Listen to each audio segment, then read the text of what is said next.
కనీస వేతనం 18,000 రూపాయలకు పెంచాలని, అధిక ధరలను అరికట్టాలన్న తదితర 12 ప్రధాన డిమాండ్లతో అఖిలపక్ష కార్మిక సంఘాలు ఉద్యోగ ఫెడరేషన్లు దేశవ్యాప్త సమ్మెకు పిలుపునిచ్చాయి. ఈ మేరకు సెప్టెంబర్ 2న జరగనున్న దేశవ్యాప్త సమ్మెను విజయవంతం చేయాలని కోరుతూ విశాఖలో సిఐటియు కార్యాలయంలో పోస్టర్ను ఆవిష్కరించారు.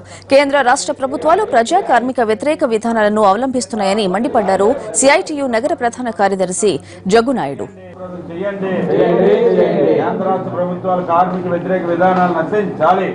అఖిలపక్ష ట్రేడ్ యూనియన్ కార్మిక సంఘాల ఐక్యత.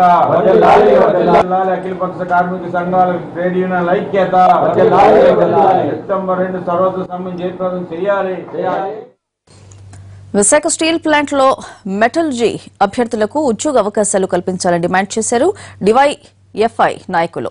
విశాఖ కలెక్టరేట్ ఎదుట ధర్నాకు దిగిన నాయకులు దేశంలో అనేక ప్రైవేటు ఉక్కు పరిశ్రమల్లో మెటలర్జీ అభ్యర్థులకు అవకాశాలు కల్పిస్తున్నా మన రాష్ట్రంలో కనీస ప్రాధాన్యం కూడా ఇవ్వడం లేదని ఆరోపించారు. ఈ సందర్భంగా జిల్లా కలెక్టర్ కు వినతి పత్రం అందజేసిన నాయకులు రాబోయే నోటిఫికేషన్లో అవకాశం కల్పించాలని కోరారు. ఇవ్వాలి